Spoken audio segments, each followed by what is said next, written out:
वाहिगुरु जी का खालसा वाहिगुरु जी की फतेह। आगे साखी दूसरी चली। सत श्री अकाल पुरख कलगी धर 10 अवतार। जोत निरंकारी राखो पैज हमारी जी। सच्चे पातशाह निमाणिया के मान निताणिया दे ताण निआसरिया के आसरे। ऐसे सच्चे पातशाह ज्योति स्वरूप जी के चरण कवलों मैं सर्वे सिख संगतां का मत्था टेकिया। वाचना जी भक्ति परवान होवे जी। सच्चे शाह आपकी आज्ञा से आए खोज करने से परम पवित्र श्री हरसर सुधासर जी तीर्थ का दर्शन किया।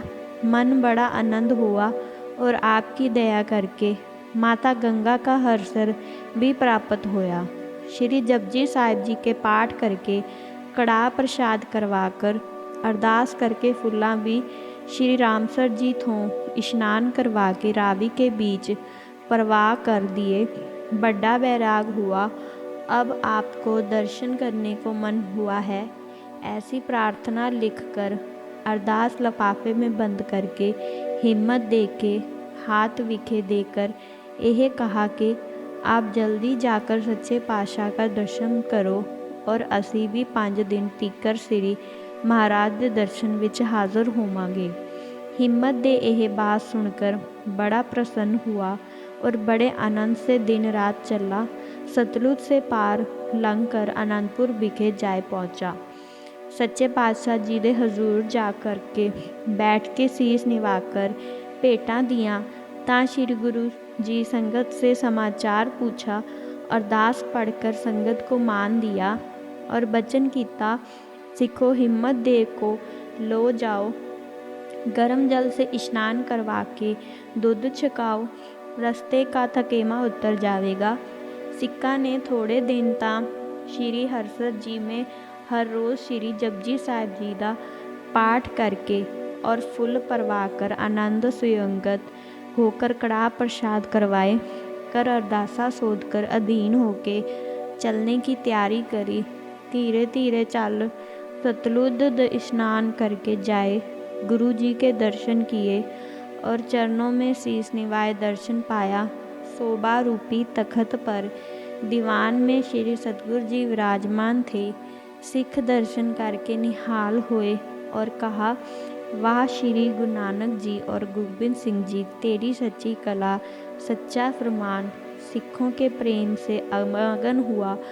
श्री गुरु जी धन धन कहकर वचन किया, निहाल होए तुसी जो श्री गुरु तेग बहादुर जी के फुल परवाहे। कहो भगत मल कैसा कुतीरथ है। हाँ सच्चे पातशाह जी, सत्य स्थान है और भजन रूप तीर्थ है। गंगा जी कहा, मैं श्री अकाल पुरख जी के हुक्म से तप करने को संत रूप धार करके यहाँ रहती हूँ। जो सिख श्री जपजी साहिब जी का दूध आहार करके पाठ करे शुद्ध मन से, तो सुते ही अकाल पुरख जी के दरबार विखे प्रमाण होवे और मैं भी उसको दर्शन देवांगी। और जो सिख सिखणियाँ स्नान करके जप तप व्रत करे, कड़ाह प्रसाद लेकर यथाशक्त भेंटां लेकर हाज़र होणगियाँ, उसका फल तिल का मण होकर प्राप्त होवणगे और उसको किसी तीर्थ की वांछा न रहेगी। गुरु जी यह वचन सुनकर बड़े आनंद हुए और हुक्म देकर कड़ाह प्रसाद कराए। जोड़ मेल आनंद होकर प्रातःकाल श्री गुरु तेग बहादुर जी अगे अरदास करके प्रसाद बरताए।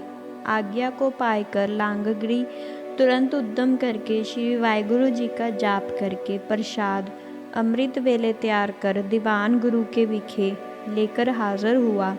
सिख आसा दी वार लगाए आनंद साहिब जी का पाठ कर अरदासा सोध कर लगे वरताउण। तां रागियां राग माज विचों शब्द उचारिया, सो होवत जो चितना होए, ताका हुक्म ना मेटे कोई। इस प्रकार शब्द पढ़कर भोग पाया।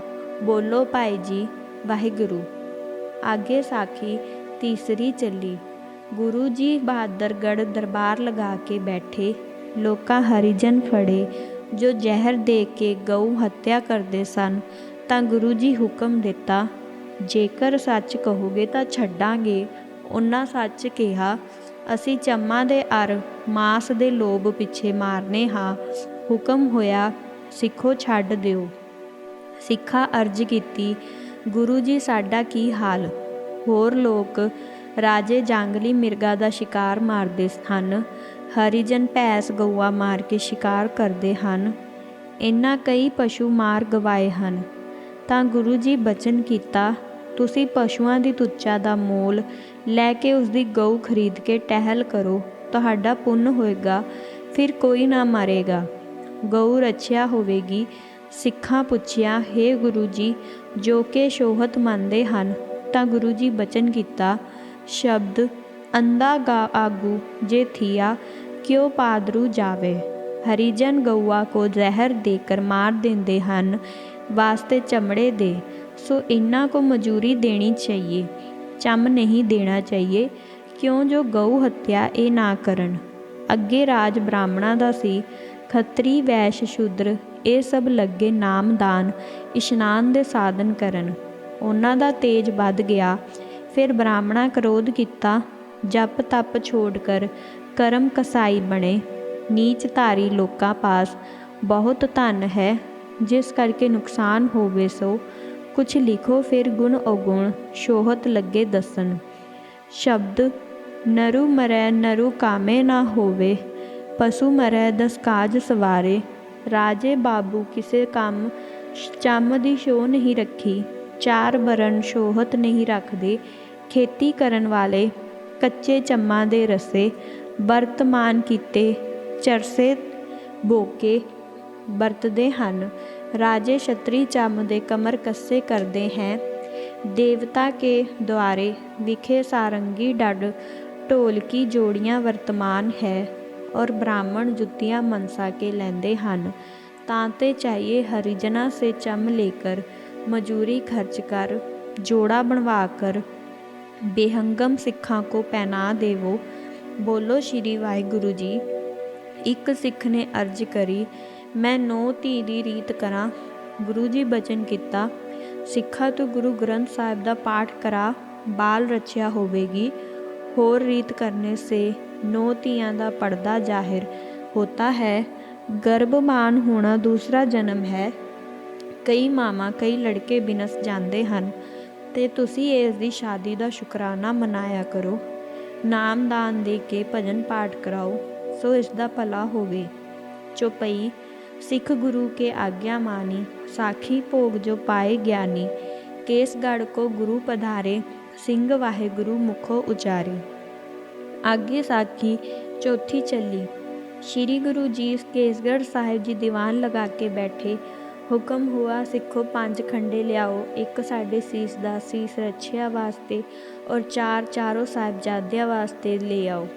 गुरु जी दस्तखत खंडियां पर लाए। चेतर 1 मई नू सुखू बाडिक ने उकरे प्रेम से बनाए कर ले आए हाजिर किए।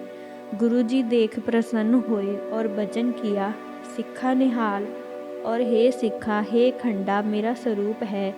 बहुत दिन ये सिखों को दर्शन दे के उद्धार करेगा। दोहरा सतगुर खंडे देखकर होए बहुत कृपाल, दर्शन करके तुरंत ही होवे सिख निहाल। वाहिगुरु जी का जाप कर, जपजी पढ़े विचार, अमृत खंडे का शके महिमा अपर अपार। श्री गुरु नानक जी बावे श्री चंद गुरु गोबिंद सिंह जी ने अमृत छकाने के समय किते भी अमृत में गंगा का जल नहीं पाया। 10 पातशाहियां संगत खालसे जी दा गंगा इष्ट नहीं, देखो देखी दा मेला है। वाहिगुरु जी का खालसा, वाहिगुरु जी की फतेह।